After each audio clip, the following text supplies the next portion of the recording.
"Mom, you need to listen to me." His voice came through the phone, sharp and rushed, cutting into the quiet of her bedroom. She sat on the edge of the bed, the lamp beside her casting a soft, useless light as her fingers tightened around the phone. Something was wrong. She could hear it in his breathing, in the way he avoided her name. "What are you talking about?" she asked, already uneasy. There was a pause, just long enough to feel deliberate. "I took the money," he said. "All of it." Her heart skipped. "What money?" "The account," he replied. She stood up so fast the phone nearly slipped from her hand. "What do you mean you took it?" Her voice trembled now, fear creeping in despite her effort to stay calm. "That's not your money." "I know," he snapped back, "but I needed it." Outside his window, city lights blurred as he paced the room, suit jacket hanging behind him, tomorrow's wedding waiting like a deadline. On her side of the line, the room felt suddenly too small, too quiet, the walls closing in as his words settled. "You emptied my account," she whispered. "Yes." The silence that followed was heavier than shouting. And in that silence, she realized this call wasn't a mistake or a misunderstanding. It was a choice. Before we begin this emotional story, tell us in the comments from which city you are watching, and don't forget to leave your like to keep following us. She stayed standing long after the call ended. The phone was still pressed to her ear, even though the line had gone silent. Her son hadn't said goodbye. He hadn't waited for her response. The click had been abrupt, final, as if the conversation were a task he needed to complete before moving on to something more important. Her knees felt weak. Slowly, she lowered herself back onto the edge of the bed. The room looked exactly the same as it had minutes earlier. The framed photographs on the wall, the neatly folded blanket, the soft glow of the lamp. But it no longer felt familiar.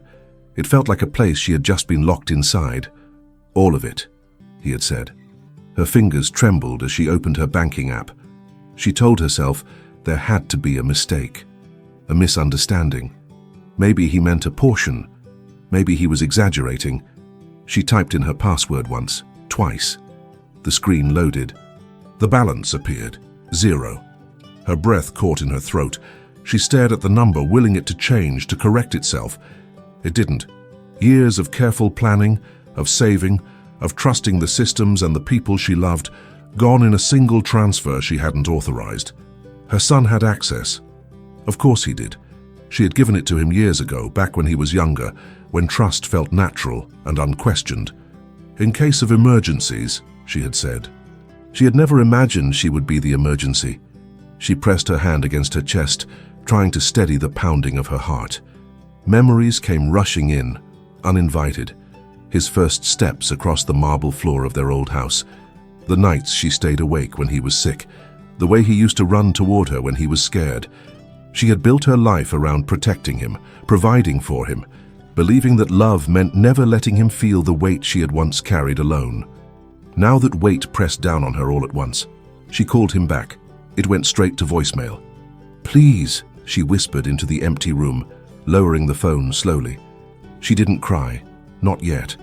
Shock had a way of holding tears hostage. Across the city, her son stood by the window of his apartment, phone still in his hand. He knew she would call back. He had expected it. What he hadn't expected was the heaviness in his chest, the way guilt crept in despite the justification he had rehearsed all evening. He told himself he had no choice. The wedding was in less than 24 hours. Deposits had been paid, contracts signed, expectations set. His fiancée believed everything was covered. Her parents believed it too. He had built an image of success he could no longer maintain, and when the numbers stopped adding up, panic had taken over. His mother had the money. She won't need it all, he had thought. She'll understand. But even as he repeated those words, he knew how hollow they sounded. Back in her bedroom, she finally stood and began to pace. The house was quiet, too quiet for a night that was supposed to lead into celebration. Tomorrow, her son would stand at an altar smiling for photographs, promising a future built on honesty. And tonight, he had taken everything she had without asking. Her phone buzzed. A message. Not from him. It was from the bank confirming the transaction. That was when the tears came. Silent at first, slipping down her cheeks as she sank into the chair by the window. She covered her mouth with her hand, stifling the sound. She didn't want anyone to hear this version of her. Not the woman who had everything under control. Not the mother who always knew what to do. She wiped her face and straightened her back. Tomorrow would come whether she was ready or not. And somewhere deep inside, beneath the fear and the betrayal, a question began to form, one she wasn't prepared to answer yet. What kind of man had she raised? Sleep never came. She lay awake until dawn, staring at the ceiling as memories replayed in fragments she couldn't silence. Every moment she had defended him, every excuse she had made, every time she had chosen trust over caution because he was her son. When the morning light finally crept through the curtains, it didn't bring clarity. It brought resolve. She showered, dressed carefully, and tied her hair back the way she always did when she needed to think clearly. Her reflection in the mirror looked older than it had the night before, not from age, but from knowledge. Some truths aged you instantly. The wedding was scheduled for noon. She arrived early, sitting in her car across the street from the venue, watching guests step inside carrying flowers and laughter, expensive suits, elegant dresses. Everything looked perfect from the outside. She wondered how many of them knew the cost of perfection.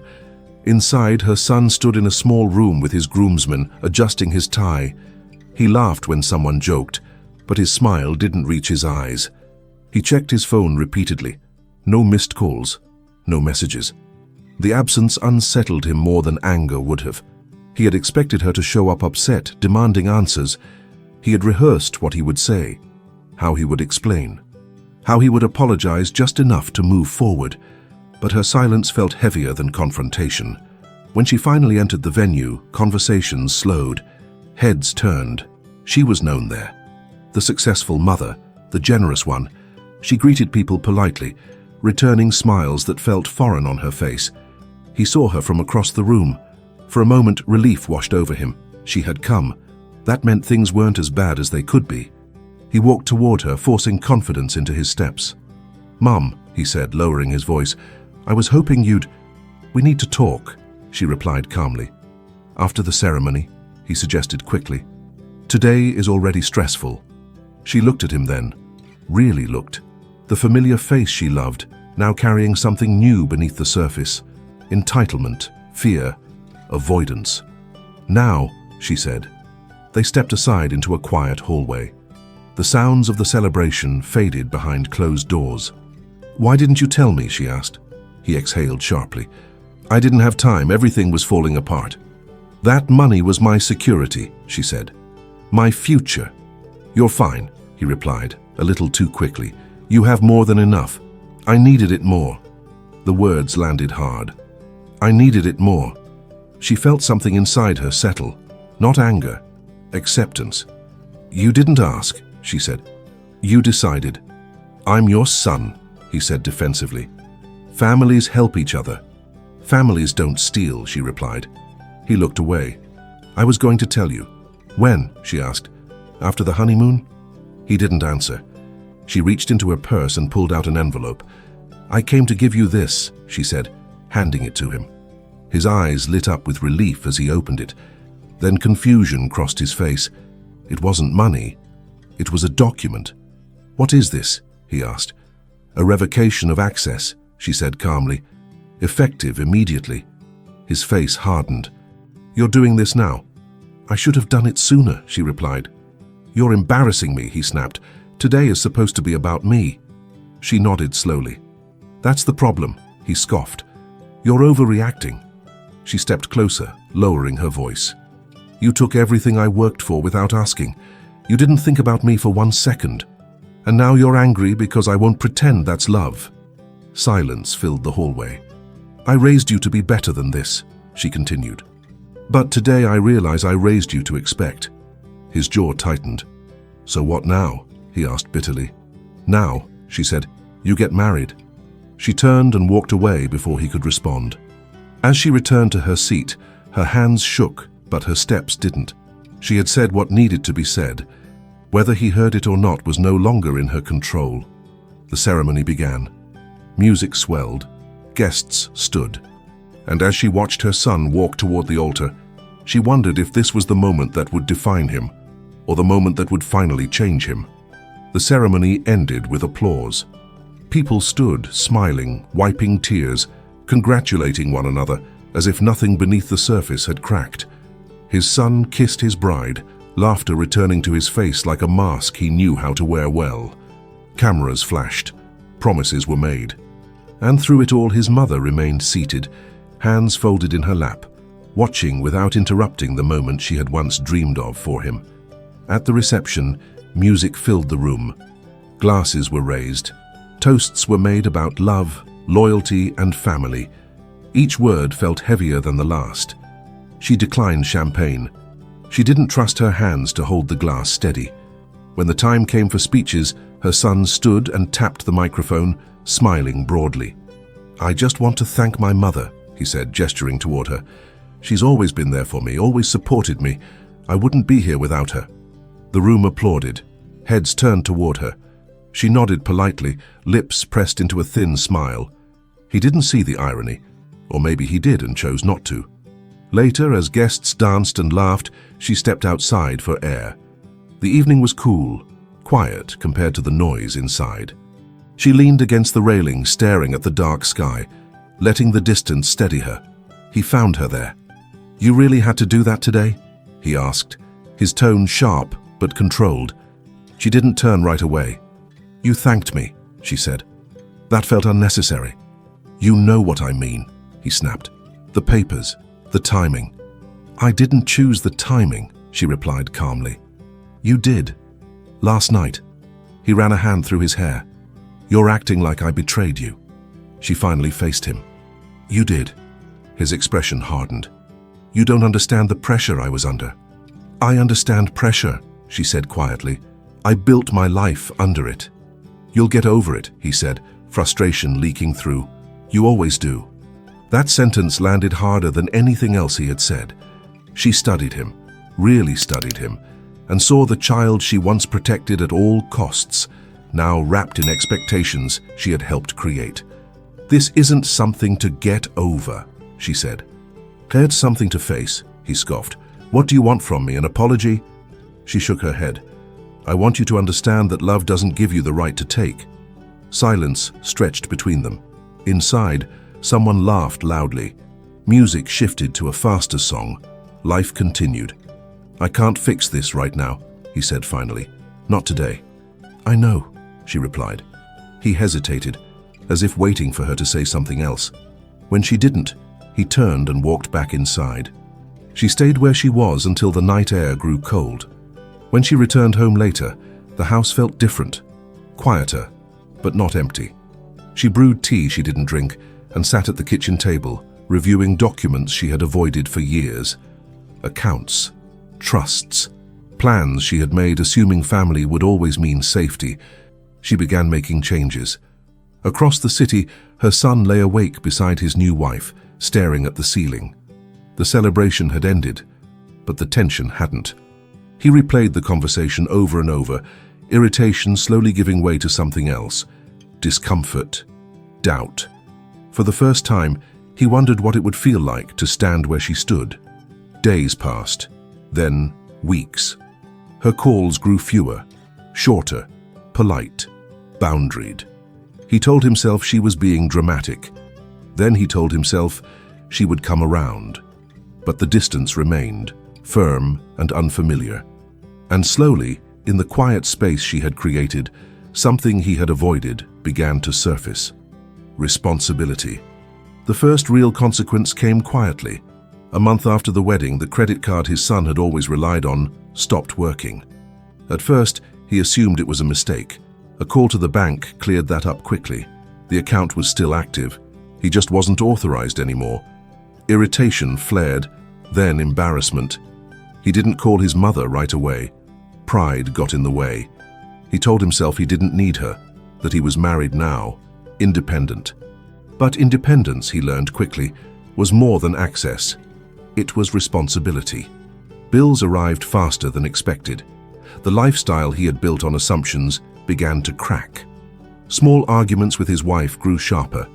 She noticed the tension, the way he avoided certain conversations. "What's going on?" she finally asked one night. He hesitated, then told her the truth. Not all of it. Just enough. Her reaction wasn't anger. It was disappointment. "You took your mother's money without asking?" she said quietly. "I was going to fix it," he replied. "When?" she asked. He didn't answer. Meanwhile, his mother found a strange peace in the quiet. Without constant calls and expectations, her days felt slower, clearer. She met with advisors, restructured her finances, and made decisions she had postponed for years. She donated more. She planned more carefully. For herself this time. Then came the letter. It arrived on a Tuesday morning, handwritten. She recognized his handwriting immediately. Careful, deliberate, not rushed. He apologized, not just for the money, for the entitlement, for the pressure he had placed on her without ever considering the cost. He wrote about fear, about pretending, about realizing too late that love wasn't a safety net meant to be abused. She read it twice. She didn't respond right away. Weeks later, they met for coffee. Neutral ground. No accusations. No expectations, just two adults sitting across from each other. "I'm paying you back," he said quietly, sliding a document across the table. A repayment plan. Realistic. Humbling. She looked at it, then at him. "This isn't about the money anymore," she said. "I know," he replied, "but it has to start somewhere." She nodded. They talked for hours, not as mother and child, as people, flawed, learning, changing. When they parted, there were no promises of instant forgiveness. Just something steadier, respect. Years later, people would still tell the story differently. Some said the mother was cold, others said she was strong. The truth was simpler. She chose herself without abandoning her son. She drew a boundary and allowed space for growth. Her son became a better man because he was forced to, not by punishment, by consequence. He learned that love didn't mean access, that family wasn't a bank, that trust, once broken, could be rebuilt, but only with humility. On her birthday years later, he handed her a small envelope. Inside was a receipt, the final payment. He didn't say much when he gave it to her. She smiled, not because of the money, because of the man standing in front of her. Sometimes, the most painful calls lead to the most necessary lessons. And sometimes the unexpected ending isn't reconciliation or loss. It's growth. Thank you for staying with us until the end of this heart-touching story. Tell us in the comments which moment touched you the most. Subscribe and turn on the bell to receive more stories that inspire and transform. Leave a like if you believe in the invisible strength of kindness, dignity, and family. And thank you for being part of this community that believes in stories with soul.